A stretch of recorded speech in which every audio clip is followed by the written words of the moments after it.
Good afternoon, ladies and gentlemen who have joined us via multiple social media channels, via Facebook, YouTube, Twitter, Instagram, and also the Dr. Fundi website. My name is Dr. Fundi Lenyati. I'm a host of this Dr. Fundi channel. Welcome, everybody, to our Salute Sunday session. And our special guest today is Ms Khuthala Mayosi. She is an established fashion designer, an entrepreneur of note, with more than 20 years in the fashion or clothing business. She, however, wants to be introduced in a different way, that she's a renowned artisanal crafter, and her company is Umni Designs. She's gonna have to tell us why she changed. When I wrote fashion designer, she said she's an artisanal crafter. What is the difference? She's gonna have to tell us that. But anyway, Kutz, I call her Kutz, Khuthala Mayosi. Welcome to the Dr. Fundi channel. Thank you, Kutz. Right. So you'll refer to me as Kutz, and I will refer to you as Kutz, so that we make this thing easy. Kutz, today we've invited you to be our special guest. Every Sunday, we pick up somebody who is doing great things in their chosen profession, and we profile that person so that we can, create more awareness about what that person has done, because we tend to have very little opportunities, in mainstream media to profile many people. And so I thought it would be a great contribution, to actually, profile you, as I always do on Sundays. We tried to do this last week, Sunday.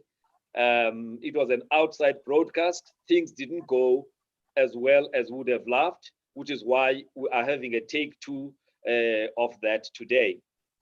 You are live on a number of channels, YouTube, Facebook, Instagram, and also my website.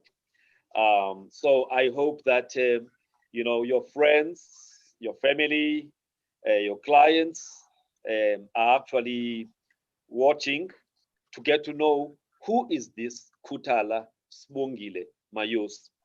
So, Kutz, to kickstart our discussion, we've got just an hour and 15 minutes to talk.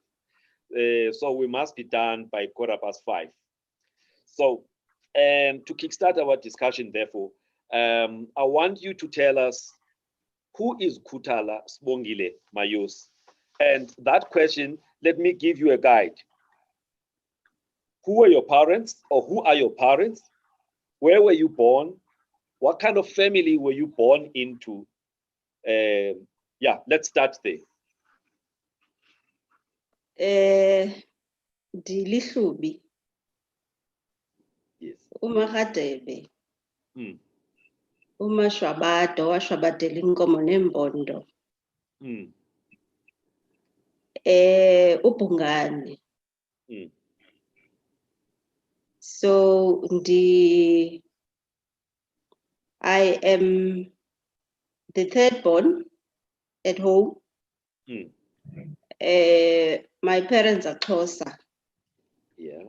So ndizalelwe at the old Transkei. So sikhulele eMthatha, eFort Malane, eNgqamakwe. Yes. So that's where I come from. That's where my roots are. Yes. And I'm now in Joburg. Right. So where were you born? In Umtata or in Fort Malane or in Dutwa, or where exactly were you born? I was born in Umtata. Yeah. Yeah, so, but I grew up in Nqamakwe. Yeah. Nqamakwe first. Yeah. Why then, Nqamakwe? My father was working in the community health care, the scene. Yeah. My father was a a doctor at the time. Yes. And we had to settle in Ngamakwe. So he worked in Ngamakwe with Dr. Pupuma. Oh, yes. I know Dr. Pupuma, the guy who wanted to buy the town. There was a big story in the 80s that Dr. Pupuma wanted to own the whole town. Yeah, so your dad was working with him. Yeah, my father worked with Dr. Pupuma. So that's where we spent the early years of our childhood. Yeah. All right. So, yeah. Now, just tell me a little bit. So, your dad was a medical doctor, and your mom? My mom, a nurse. Yes. Yes. So actually, that is where my story started. The story of identity. Because if you look at my company names, Lihlubi, which is based on my identity, and Umni, which is also based on my identity, who you are. So it started at that time in Ngamakwe. There was one holiday that we went to Durban. So my father's sister, Utatata. Yes. Udabs. The Mbulis, yes. They lived in KwaMashu. So we used to spend Christmases there. It's either they would go to where we are in Ngamakwe, in Fort Malan, or we would go to Durban. So one Christmas day, the parents stayed behind KwaMashu and all the children went to church because we wanted the Christmas gifts. So we went alone because the parents didn't want to go anywhere. Yeah. They were at home, they were cooking Christmas lunch. So we left. It was myself, my brothers, and my cousins. Yeah. So we went to church, and when we got to church, it was too full. So I decided that I am leaving them. I want to go back home. And in KwaMashu, I didn't know the place very well, but I knew that I don't want to be here. It's too full. And my cousins and my brothers, they wanted the gifts. So we were split. Then I left. I went home and I got lost. And how the story ends, I ended up in Radio Zulu. I ended up in a police station. And in a police station, I didn't know who I was. I kept on saying, I am Dr. Pupuma's daughter. You? So who is Dr. Pupuma? Who is Dr. Pupuma? So I really didn't know. I knew my father worked with Dr. Pupuma. That's what I knew. So it ended up, I ended up being at Radio Zulu. They had to announce and find the parent of this child. Yeah. That does not know. I knew I come from Ngamakwe. And I knew in Ngamakwe there's a Dr. Pupuma. That's all I knew. And I am. Dad, who was a doctor as well, you did not even think of mentioning his name. No, but my father never mentioned who he was. He was just my father. So it was a big thing because I nearly got kidnapped during that time. Yeah. Because I really didn't know who I was. Yeah. So the story of me always wanted to be grounded and knowing who I am, that is where it actually started. Because when they finally found me, the family that found me on the streets, they had even dressed me in traditional way. I was about 5 years old. I was Yeah. now wearing this German print. Yeah. And my family was looking for a child that is wearing a certain dress. Yeah. And they had even changed the way that I was dressed. Yeah. But for some reason, I got, I could They get found. help. They found me because I was now at Radio Zulu. Yeah. Yeah. So it's important to me to know your identity. I think that is where it was highlighted, actually. All right. So hence the name and the routing, the culture, and that is how I have been. Yes. All Yeah. right. Okay. So let's go back. So your dad was a doctor at Namakwe, and then at some point he went to specialize as a gynecologist, right? Yes, yes. Right. In And so University of Natalia. at the University of Natal, and so he became an obstetrician and gynecologist. And your mom also a very qualified, nursing professional, right? Yes. Yeah. Okay. Now, how many siblings? How many were you as siblings in that family? The firstborn, Uputsipo, Yes. took the teaching profession. Yes. The second-born, Bongani, the late Bongani, Yeah. he took the health profession. I am the third-born. Yeah. I'm the third-born. You are the third born and the first girl. I'm the first girl, and I'm the crafter. The crafter that I am. And then my brother Thabo, the late Thabo, was an engineer. Yes. And Numisa is an advocate. She took the law profession, and she's the last born. She's a girl. Yes. Yeah. Lovely, lovely. All right. So of the, it's 5 kids. 5 children. Yes. Yeah, 5 children, and 2 of them are no longer with us. With us. May their souls rest in peace. Prof. Bongani Mayosi and Utabo Mayosi as well. So there's only 3 of you who are left right now. Yes, yes. As the siblings. All right. Now,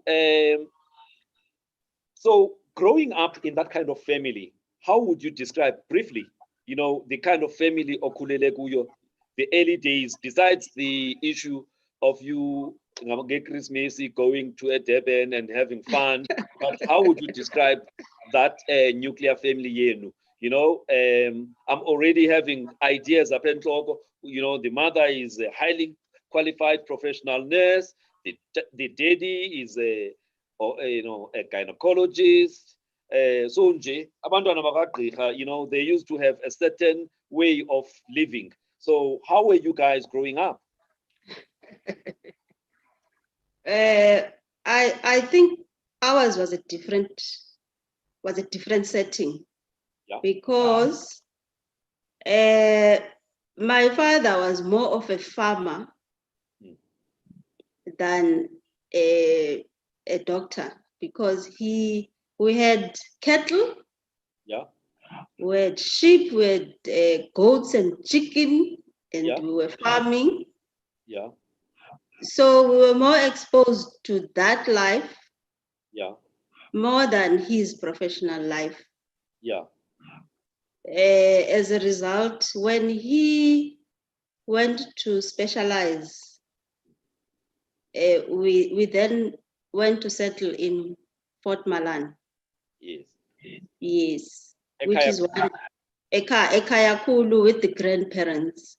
Yes. And everybody had to participate now in the farming. Yes. In the farming, after school, the boys would go out and fetch the cattle. Yes. And then, the girls would be also participating in other things. But it was never really highlighted how important, or how, you know, my father is this, my father is that. But what my father used to tell us is that you must study so that you can be your own. I am Dr. Mayosi. So who are you? You need to get to that point. That's what he really stressed. And he never really forced anyone to be something that he wanted. So we were made to feel, we were made to, you know, to dream. Yeah. We're made to dream. So from that early age, from you guys were made to dream from the early age. I was a follower of Princess Diana. I was a big royal follower. And then my brother Ubongani was a stamp collector. He thought he could make a career out of that. What and then you collect stamps, and stamps are rare. Stamps, yeah, all right, yes. Stamps, yeah, the stamps. Yeah. You know, I remember my brother Sipo wanted to be a Hollywood actor. So we were made to dream. So now the other one wanted to be a dancer. But no, was encouraged. Who wanted to be a dancer?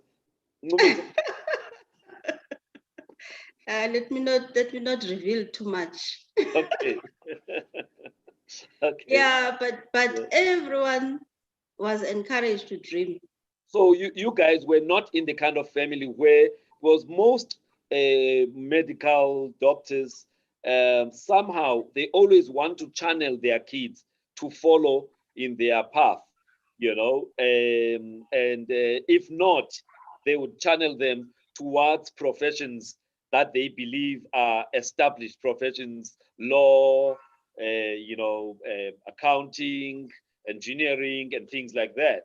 So no one was channeled into anything, any choice that a person made, that is your siblings, was purely a choice that they made, not because there was pressure from the parents. No, there was no pressure, but the only, there were, you know, certain measures that we had to achieve. In standard 8, if you pass your exams, you would get a watch. Yeah.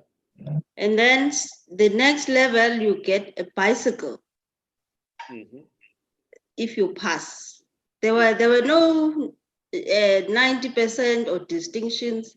If you pass, my father would slaughter a sheep. And then nice way of rewarding kids. You get a watch at a certain level, you get a bicycle, and then he would say, xa ufumana imfundo enomsila, uzawufumana imoto. Yes. That is if you get a degree. Yes. I will award you with a car. Yes. So basically, because now there was an award system. Yes. You pass, he slaughters, you get a gift. Only at the end of the year, not during. Yeah. So now after matric, the only awarding was you get a degree, yeah, you get a car. Yeah. So now my brothers, the eldest brothers, they got their degrees at the same time. Yeah. So there was a very big graduation ceremony. So they were expecting 2 cars. You know, it was such a huge thing, excitement and everything. And on the day, my father stood up and said, education is the key to open doors. Yeah. So this is your key. You can get anything you want in life. And there was no car. The key was he reneged. It was the whole education system that now you have a degree. So this is your key to life. Yeah. This is what I was talking about when I said you get a car, you can even get a house, you can get anything you want. Sure. So it was a big blow now. There are no cars. But the reason why he said you will get this, it's because he was just trying to teach us that education is key. Yes. So, yeah, you can open all doors. yes. So basically, one key value that was instilled in all of you guys was the fact that you must acquire, education. Education. Yeah, and you were rewarded along the way as a way of reinforcing his success to a point where you are then able to achieve, what you have achieved as Kolwe. Yes. Yeah. I think I like that. So quickly, we need to move quickly. So as you were growing up, when let's say at primary school, what did you want to be? So many things. But I was always on the creative. I've always been on the creative side. Yes.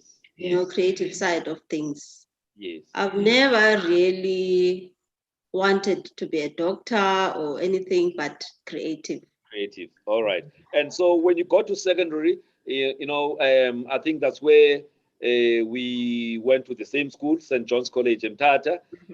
So the time you were doing standard 8, well, standard 9 and standard 10, were you still wanting to be, a creative type of professional, or you had other ideas? Well, at the time, I was still following that path because my brother started the fortnightly chat. Yes, of which he was an editor. He was an editor. I was also in the picture. I was writing. I was the creative director. So because I was writing poetry and other stuff, and I had to get my friends in. But some of us were news gatherers so that you guys can put stuff together. Yeah. So I was still following that path, the creative path. Yeah. All right. That's lovely. So you passed your matric at St. John's College. By that time, I think Bongani was already at medical school because he had passed a year before you. Your choice post matric? Fashion design. Yes. Fashion design because it was easy. I started school very early. I started at the age of 3 years. So I was 16 when I matriculated. Yeah. So now I had to do something that was easy to me because my mother had a sewing machine. So I used to make these clothes for dolls and, I used to play around with the sewing machine at home. So I thought, let me do fashion design. By the time I'm done with fashion design, I will be 20. Then I can decide what I really want to do. So that's where I started at P Technicon. No. Didn't you start at WITS? No, I started at P Technicon with fashion design. All right. Then at WITS, I was doing fine arts. Okay. Yeah. All right. And how do those two meet or complement each other? PE Tech, fashion design, and then later fine arts at WITS? Yeah, it's the same industry. So so actually when I started with fine arts, I then realized that no, I am not really in tune with this one. Fashion design is where I belong. So then I continued. I only did 1 year of fine arts. Then I went back to fashion. Yeah. Yeah. And for you, tell us the attraction to fashion design. Can you just tell us what was the attraction? Yes, you've said you've been a creative person. You used to make clothes for your dolls and stuff, but now this is post matric. You've already done a course in fashion design. You were going to varsity and you decided, no, this is not me. You went back to fashion design. So, what was it about fashion design that actually was attractive to you? I think it's the story of create. When you create something, you want to see the finality. So when you start, there's an end. Yeah. There's a start, there's an end. Yeah. Yeah. So it's actually interesting. You take up a project, you finish it. Then you start another one, you finish it. Yeah. So that is what always pulls me back. Yeah. To designing, to creating. Yeah. It's wanting to see the idea, from the idea to completion. Yes. Because there's a lot of steps involved. Yeah. You start with the idea and then you source fabrics. And then when you source fabrics, and then now you start creating the actual design, putting it together, and then there's a final product. That is the most interesting part. Yeah. Yes. But how much, as a creative, how much of it is what you create, and how much is what the client wants? Some clients, I'm sure, they come with ideas and say, I want this and that, and some of them may not be feasible or whatever. I don't know. So I'm just trying to see, when you create something for somebody, how much of that creation is what they want, and how much of it is actually your creativity?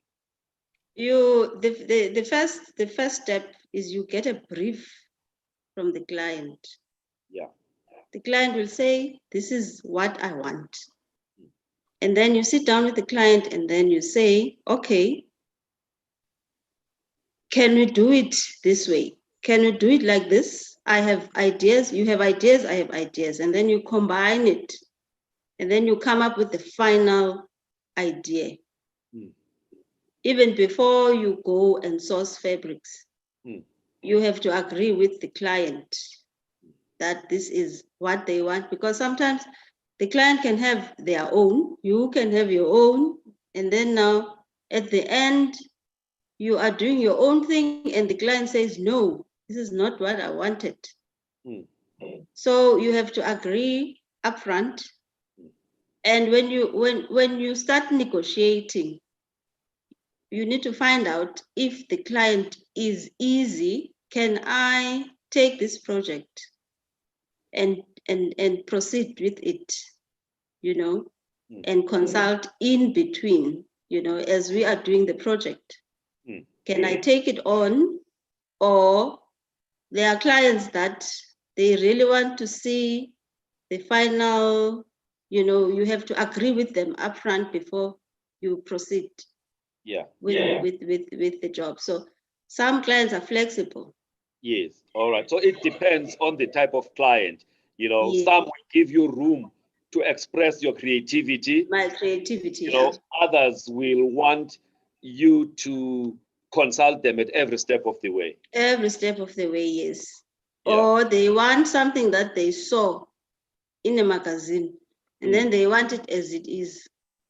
But for you, then there's no creativity there.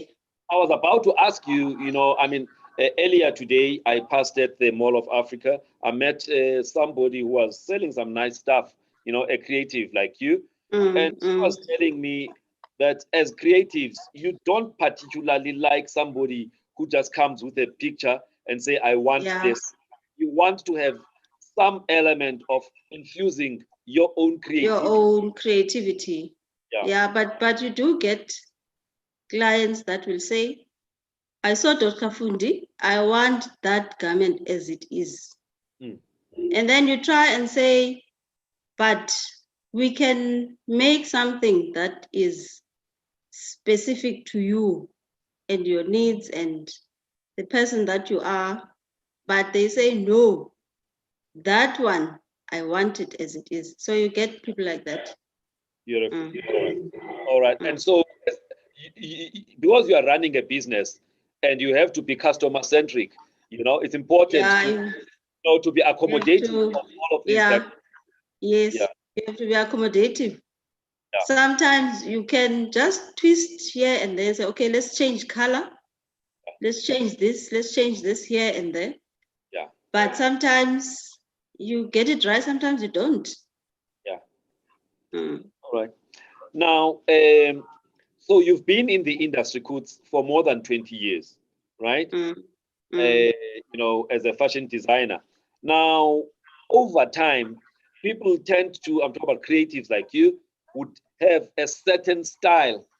People know that if I go to Khuthala, this is the style of fashion or whatever clothes that she makes, as opposed to the next person. How would you define, your products generally? Your clothes. What inspires most of your, of the garments that you make? Do they have a particular influence? Asian, European, African, South American, or cultural, or like what influences, what is the biggest identifier of the stuff that you do? I would say Africa. Because with Africa, it's a melting pot of culture. And with culture, you start with your roots. Where do I come from? What is it that I identify with? And then it's the identity element and pride. That's how I have been operating. That is how my designs are influenced. It's mainly those three elements. And with those three elements, it's broad. You can go overboard. When you are designing. And I realized that I use a lot of beading. I do the garments, but it must be beaded somewhere. Somewhere on the garment, there must be an element of beads. And beads in Africa, dating back, in our history, when the beads were introduced to Africa, we really, it became part of our identity. The colors, the patterns that are used, and it's gives you a lot of room to create the African elements, the African, shapes, colors, because each culture identifies with certain colors, certain shapes. So that's how people identify my work. It's how they differentiate it from others because of the beading element. All right. But so one can say generally most of the garments that you make are African, inspired type of garments, Inspired. Yes. Yeah. All right. So yes, because one the time, colors, the lines, the whatever. You can just talk to us more about that, because I heard you last week talking to the people where when you were unveiling your range. You talked about the lines, you know, the F colors, the whatever. Yeah, you can repeat that today. No, the in Xhosa design, when you do umbhaco, there is lines which represent wisdom. How experienced you are. If your skirt has 2 lines, that is your experience in your, whether it's your marriage or whatever. If you have more lines, it's more color, it means more wisdom. You know, the braiding of the colors, and also the shapes of the garments, and the fit and how you dress. And if you cover certain parts of your body, it's because you have reached a certain stage in your life. And everything has meaning. You don't just dress. You must have a reason or meaning, or in modern terms, you can play around with all the pieces, but culturally, there's meaning to it. There's meaning to everything that you wear, the colors, the shapes and everything else.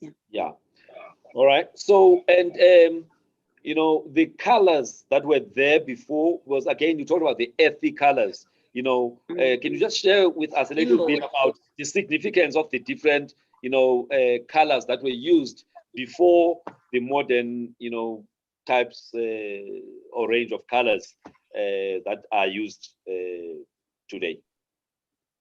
Imbola is the clay colors. Because the fabrics were then dyed in soil to create those natural colors. So most of the Xhosa, specifically I'm talking about Xhosa traditional way. So it was either it's natural colors, which is white or cream, or it's clay, the ochre, the imbola that is also, used in the skin to make your skin, you look bright, or whatever it's used for. Natural skin lightening. Natural skin lightening from the tree bark. Yes, this is how the dyeing, the natural dyeing was done before. Now there were other colors that were introduced by the Western, the Western methods.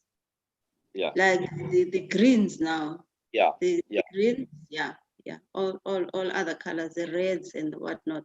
But before, the colors were largely ethnic colors. The colors of the soil, taken from the tree, All right. So, but you've now been talking about, your influences from the Xhosa, culture. But if one remembers now, last week on Sunday, the clothes you showcased, they actually covered the whole spectrum of ethnic groups in South Africa. But what you did was to mix maybe a Pedi, influence with a Xhosa garment, so the garment, maybe the headgear is something else and the actual dress is something else. In other ones, there would be Tsonga inspired dress, the top, and then the lower part is maybe Zulu inspired. So you're not just looking at clothing that is limited to one ethnic group. You actually have been able to look at the trends in the various ethnic groups in South Africa, and beyond South Africa, because there were also clothes, that were inspired by Swaziland. So I'm just saying, how have you been able to navigate this beyond the space that you grew up in, which was the Xhosa-inspired clothing? I think with my travels over time, I've realized that we as the different cultures can coexist, and there are similarities. Actually, I traveled to Fiji in 2008, and then I presented a collection there that people in Fiji felt that it was talking to them, because as Africans, we all have a connection. And it was all about the colors that I used in the collection that I presented. And I realized that wherever you go, there are similarities, whether it's in the beading or it's in the colors or in the clothes that we make. So we as the people of the world can actually be accommodating and spread the cultures and learn from each other. Yes. So that is the message. We are a community of different cultures that can coexist. Because you mentioned something, for example, somebody asked you this question last week, and you said, there's so much damage that was done by apartheid in the past, whereby the different ethnic groups saw themselves as very different, So in a way, by combining the different influences on the same garment, maybe Pedi headgear with Xhosa this and the Zulu that, or the Tsonga that, or the Tswana that, you're actually saying to people, we are one. It's your artistic contribution towards uniting, the previously separated ethnic groups in the country. Yes, I was actually presenting Umni Black, which is my part of the Umni, ranges. Yeah. So what I was presenting was Umni Black. So it's a Black community that is accommodative, because as the people that we are one. Whether you are Black or white, we are the same. We are the same people. So it all speaks to communities that coexist. We coexist as one because we are one people. Yes, lovely. All right, I want us to move because of time. One of the things you mentioned last week was that you've been doing your work, but at some point, your sister-in-law, Professor Nonhlanhla Khumalo, who is the I think the head of dermatology, UCT, she asked you to produce a certain type of, I would say, lab coat for her, which should be able to fit an iPad and this and that. Can you just talk us quickly about that?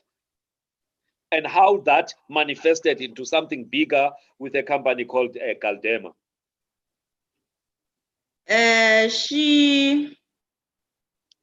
Professor Khumalo, is my late brother's wife, Professor Bongani Mayosi. Then she gave me a brief in 2013 that she needed lab coats for her team. She has the skin lab research. It's the skin research lab in UCT. So she needed lab coats for her team, and they must be lightweight. They must fit all seasons. they must be able to have an iPad pocket. Yeah.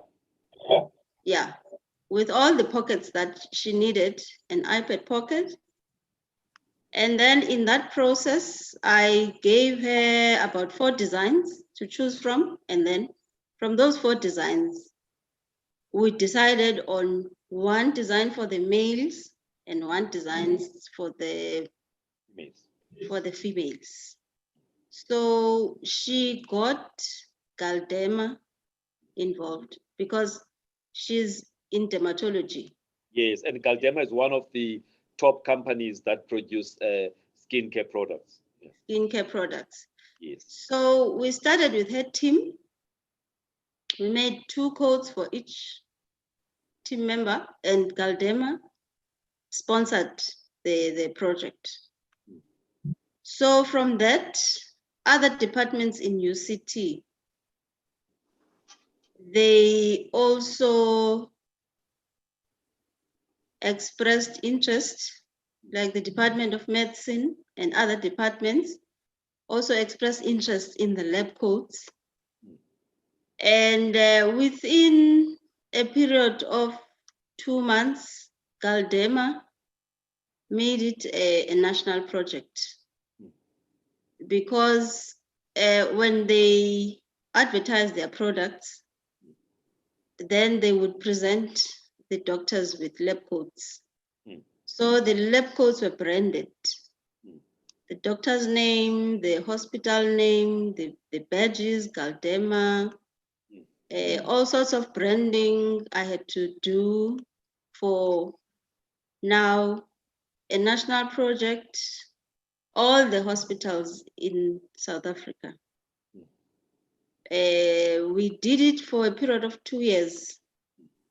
UCT, Galderma, they would tell me which hospital needs coats, and then I would do it until, they decided that, their marketing team decided, okay, they will now focus on other projects. Yeah. Mm. But what is the significance of that project to you as Khuthala? Remember now, this is Khuthala who comes from this family of doctors and, and the brother who's a doctor and all of that. Yes, you had decided to go a different direction, but there you were. Through your creativity, you are now dressing, these healthcare professionals. So what did it mean to you?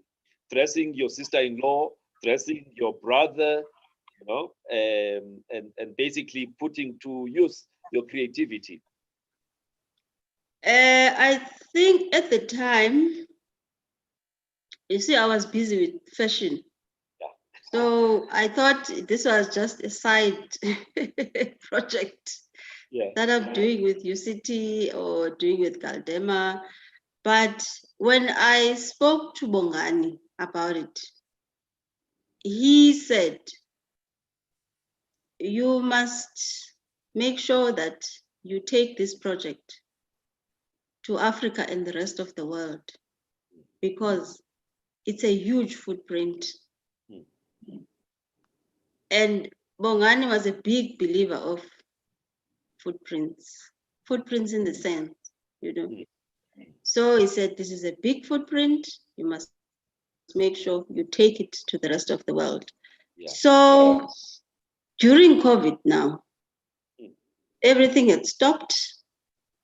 I had also plans of relocating. I was relocating because there was no business, going back home, going back to your roots, all sorts of things.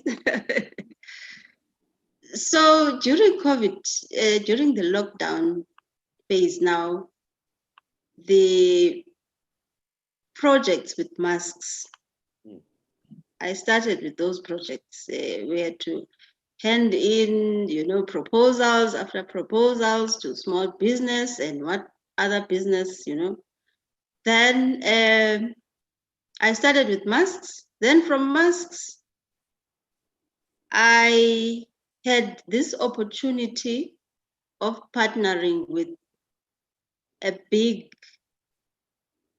printing company for support, that is warehousing, for printing of fabrics and packaging.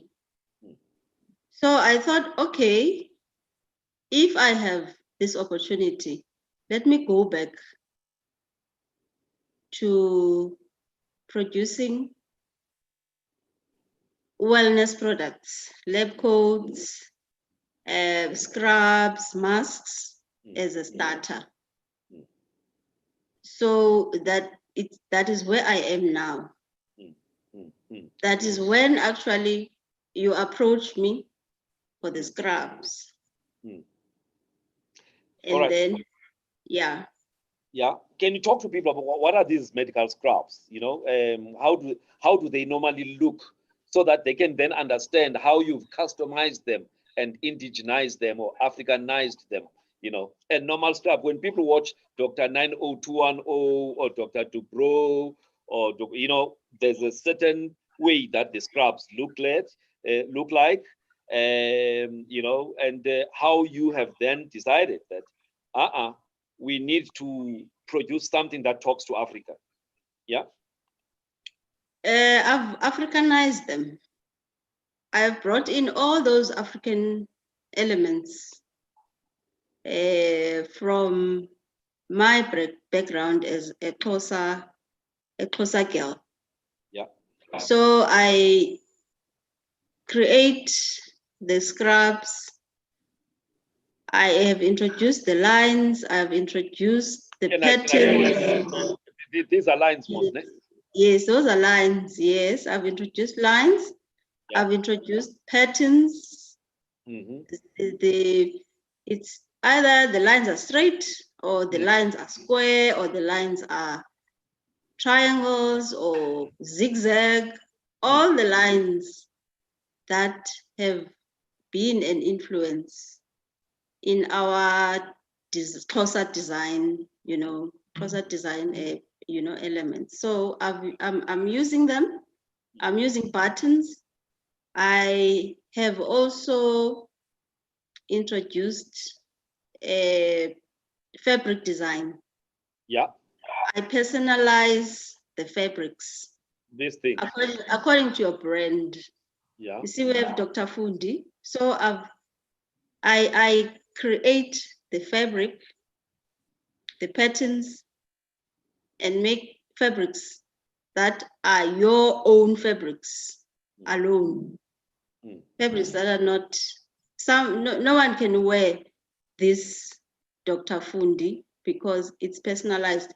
And then we also have in-house embroidery where we write the doctor's name. Yeah. The doctor's what the position.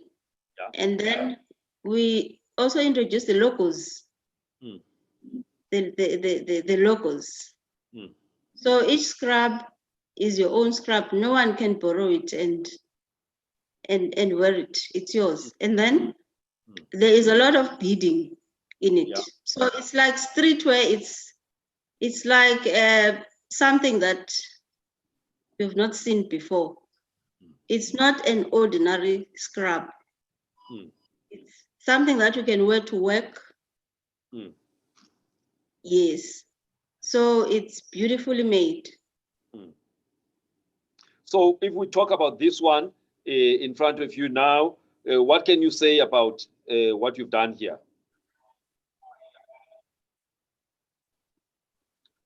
Can you say it again? I'm saying this one. What can you say are the unique elements that you introduced on this particular one? Well, it's the dots. Yeah. The type of beading that I've used is the dots and the lines. Yeah. So in each shape, the shape of the sleeve, yeah, I've introduced lines. Yeah. And then the shape of the collar, yeah, there is a line, there's an outline. Yeah. And then on the outline, there's also beading. Yeah. Yes, throughout the top and throughout the pants. All of them have pants that match. Each design has pants that match the design. So also the pants, there's an outline, and also there is beads that match. Yes. All right. Yes. Yeah. And also the fabrics that are used are Yes. non-crease fabrics. Yes. Yeah. All right. Let me just take two more. I want you to talk to to those as well. Just give me a second.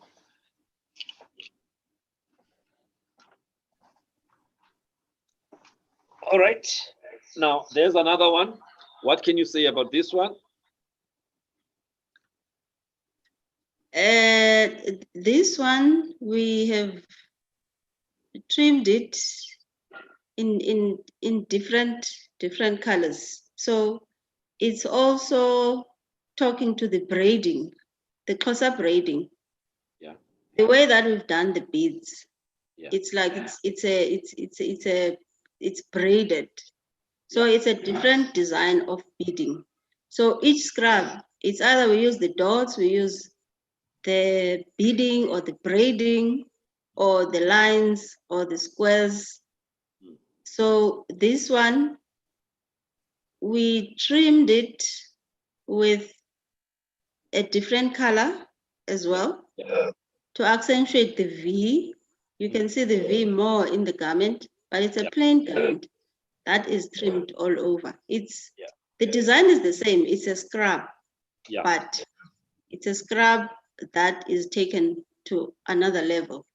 Yes, and they come with. They come with masks, with matching masks. Yeah. Yes, they come with masks. Yes. So which is what I've been focusing more during this COVID time. And this one, what do you want to say about this one? This one, we trimmed it with the specially designed Dr. Fundi fabric. Yeah. It does not need a logo. This one, it does not need any other embroidery because the fabric is specially printed. Yeah. For the person. Yes. Yes.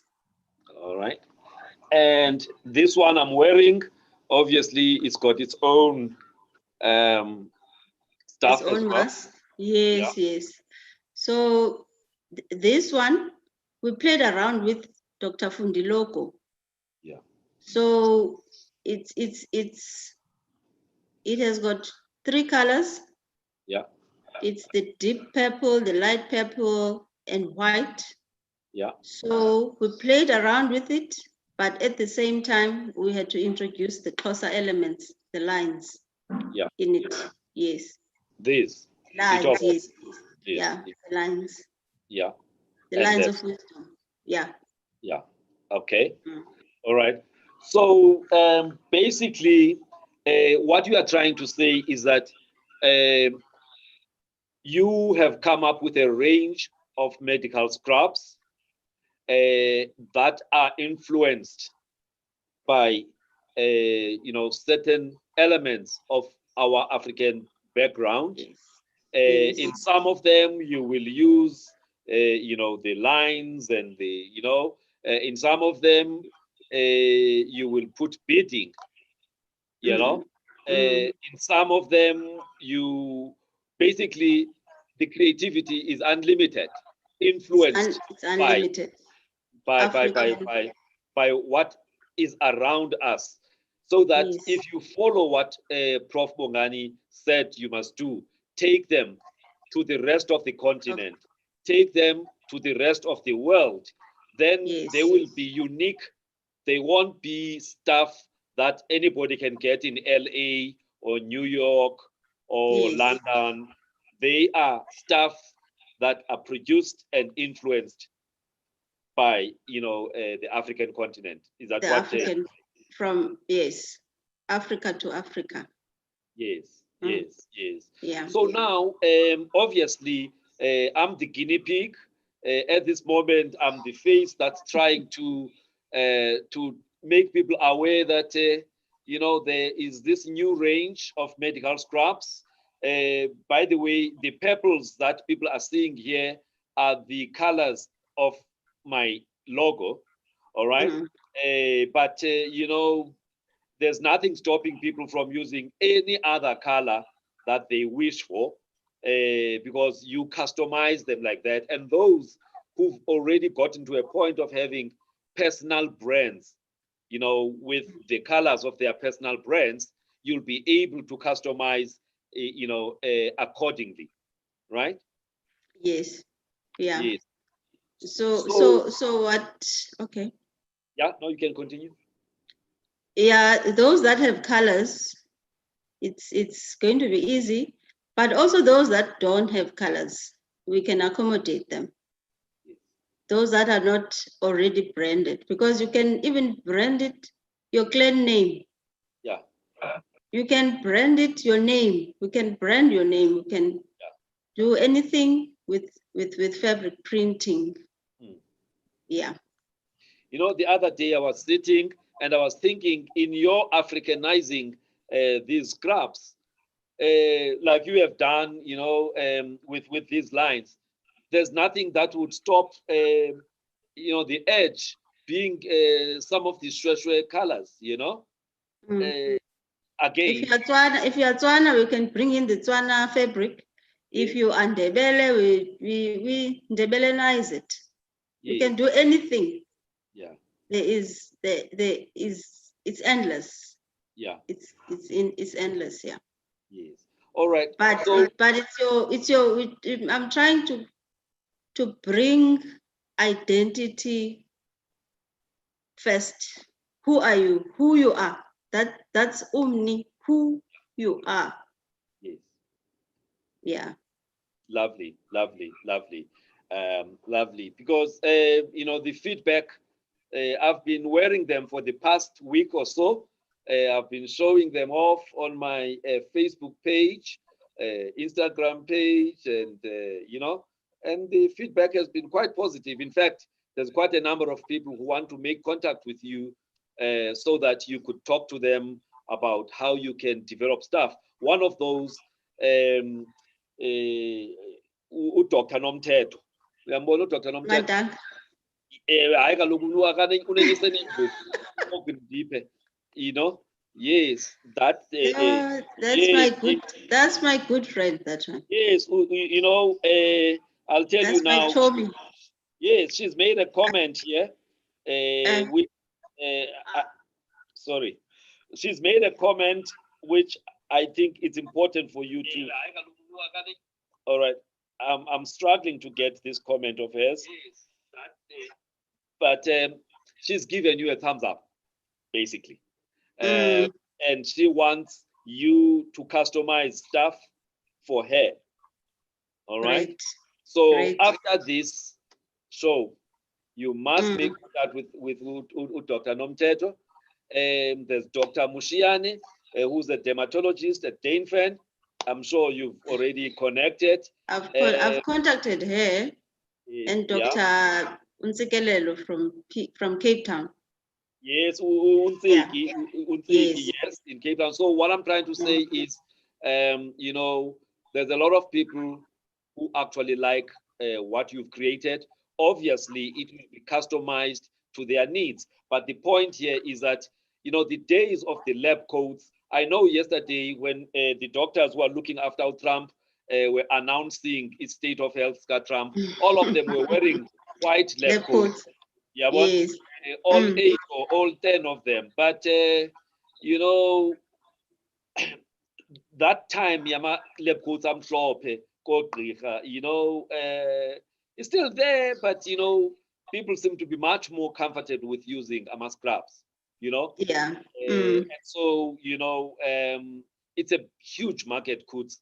If you can just get, your marketing right, it's a huge market, and I'm sure a lot of, colleagues not only medical doctors, physios, like Unsiki is a physio, occupational therapists, radiographers, and all of those kind of people. So there's so many healthcare professionals who wouldn't mind to have garments that are made by Umni Designs, so that they can have,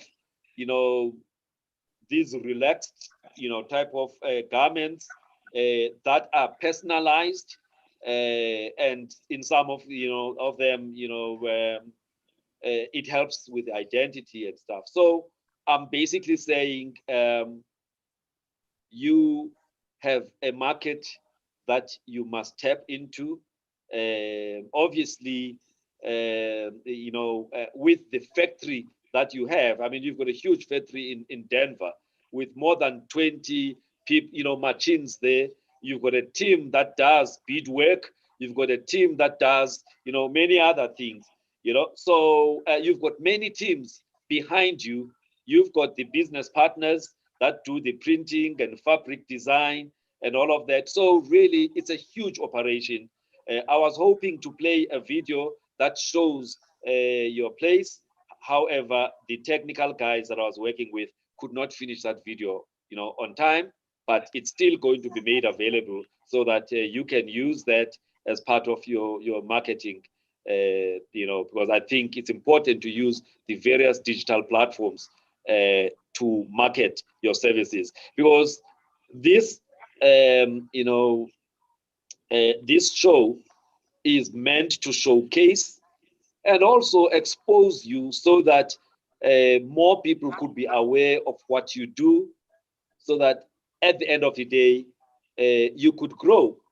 And that's what we need to do as people of South Africa, to support each other, to help grow each other.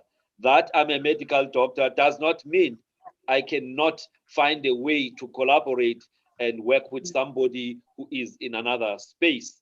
And so that for me is the motivation of inviting you today, for you to showcase the stuff that you are doing. But you also told us last week that there's more to what you are doing at Umni than just clothing. There's things about furniture. Can you tell us a little bit about what you are doing in that factory relating to, home furniture, gardening furniture, and things like those? I think let me start from the time of lockdown, because I was working from home, from a garage setup of 6 machines. Now we have 20. The staff has also multiplied. And more than that, we are revamping clothing. We go to your wardrobe. We take your old clothes, the small clothes, or clothes that fit you, and we make them, we make them interesting, And then we do furniture. We take your old furniture and we refurbish it in the same factory, in the same warehouse that I work from, because we have space, we have volumes of space. So we can accommodate these things with offcuts. I'm also doing soft toys. I've tried to do soft toys before from offcuts, but it never materialized, it never took off. But now there's a direction now, it's going to take off as well. So I've just gone back to what I've done before, and with backing, with backing from big business, I am now able to do what I was not able to do before. So your capacity has actually increased. Yes, the capacity has increased. I have clients like SAFA. I have clients like SAPS and other big conglomerates. So And you can say you've got clients like Proactive Health Solutions. Dr. Fundi. Dr. Fundi is the biggest one of all. Yeah, no, it's looking good. Yeah. We need support. We need support now from our own people. Yes. Yeah. Yes. Now, how do people get hold of you, Kutz? Those who are interested to talk to you and see if they can be able to have stuff that is customized to their needs. How can they get hold of you? What platforms are you available in that they can use to be able to make contact with you? On Facebook, my personal page, Khuthala Mayosi. And then Umni Designs on Facebook and on Instagram. Yes. And on my mobile.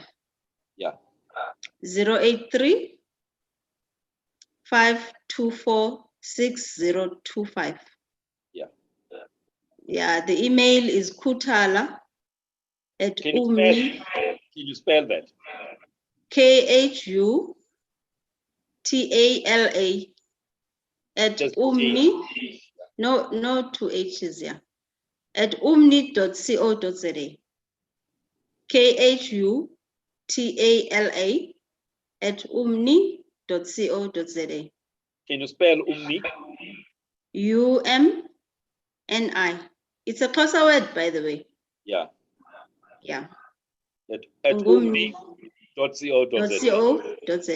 Yeah. All right. Besides Facebook and that number, are you available on Instagram or on Twitter? Instagram, it's also Umni Designs. On its Facebook, Instagram at Umni Designs. Yeah. And then it's WhatsApp on my mobile number. Yeah. And my personal page on Facebook. Yeah. No Twitter at the moment. Yeah. Well, I think it's a wise thing not to be there because Twitter, there's something called Black Twitter. You know, it destroys a lot of people. So I'm one of those people who are there, but I don't really contribute much because you never know somebody is going to do something. But I just wanted to mention a comment here from your cousin, Uzola Cindy Swambuli. She says, proud of you, Kutz. Your storytelling always amazes and fascinates me. You remember things that we have forgotten about our childhood.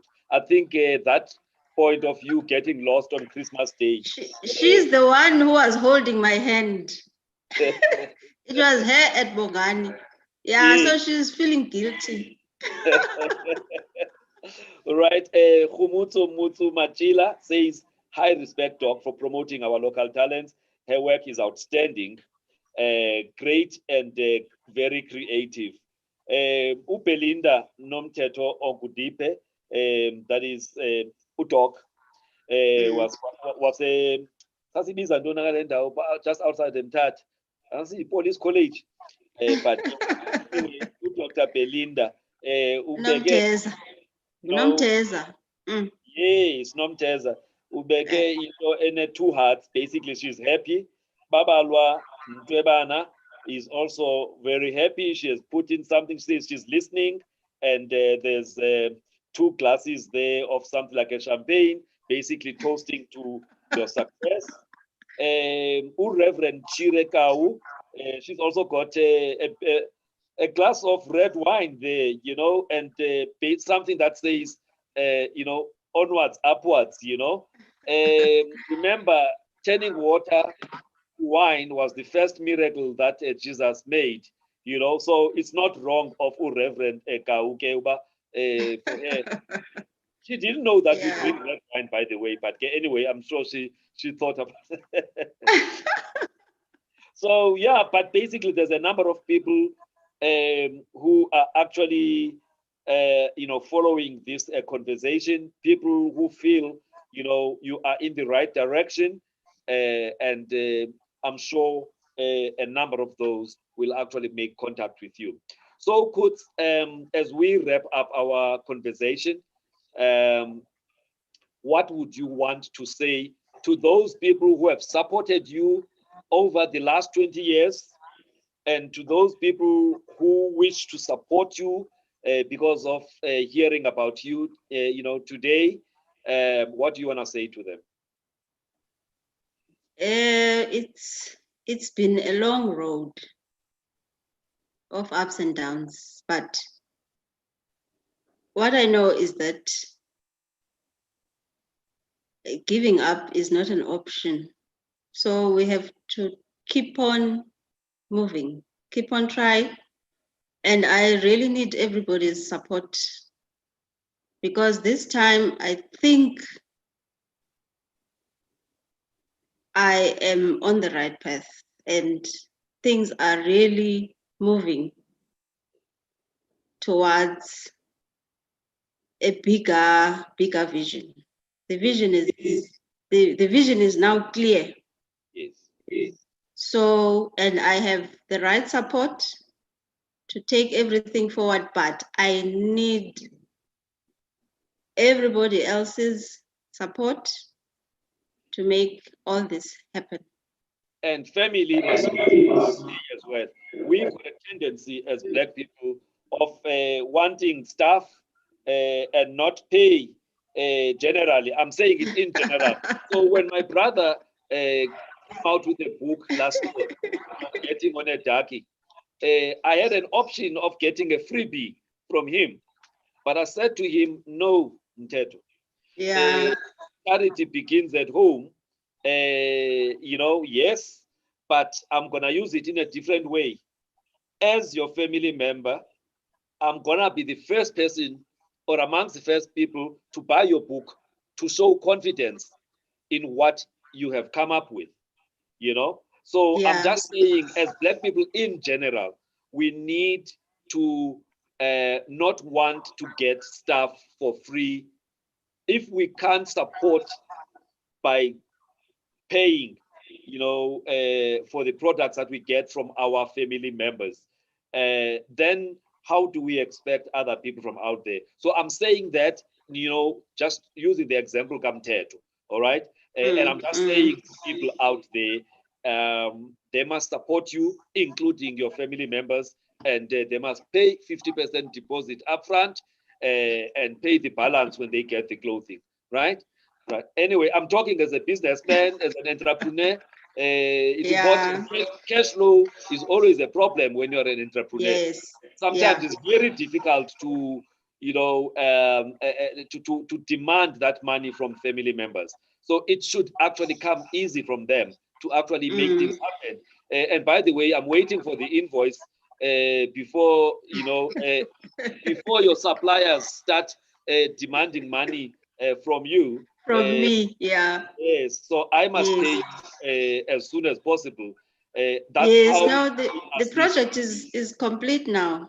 Yeah. We have all your 8 designs done. Some of them you have not seen them, but they are all done.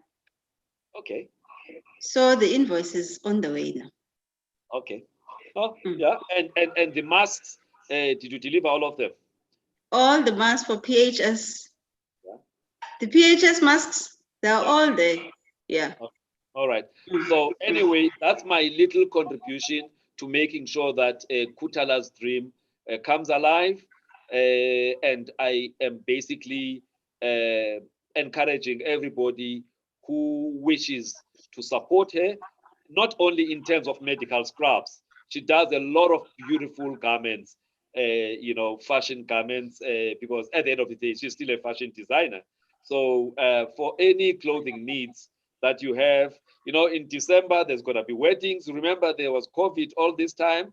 I'm sure there's going to be lots of functions in December where you may need to attend 3, 4, or 5 functions during December.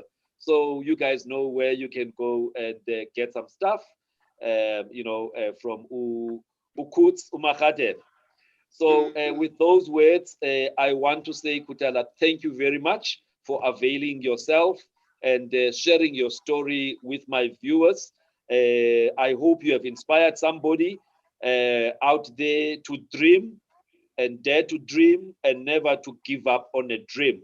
All right, as long as you are passionate about the dream, and also the importance of collaborations. You know, sometimes we want to do things on our own. Sometimes you actually need to collaborate with others to make sure that you move from one level to the other. Because the bigger your business, the more collaborations that you need. And so I'm happy with the type of people that are behind you, Kuts. And I'm sure late Prof. Mayosi in Afterlife, who encouraged you on this line of medical scrubs and white coats. In spirits, he is looking and he's actually approving of your direction. So may the future continue to be brighter and for your garments to go beyond the borders of South Africa, the continent, and to the rest of the world. But thank you also to everybody that was watching this conversation. It's going to be available on YouTube. I'll send it to Khuthala and then she can distribute it to anybody who is interested, at this conversation. So I want to thank you, all of you. Sunday is normally a very busy time. So for you to have joined us in this busy time, we want to say thank you. There's nothing as important as one's, time. It's a very important commodity. So we value your time. And for me, it's about time now that I go and watch my team that gives me a lot of heartache. Manchester United is supposed to start playing in less than 5 minutes from now. So I want to say thank you to all of you and may you have a productive week ahead. Thank you, Ben. Thanks. Thank you, Makati. All right, bye. All right.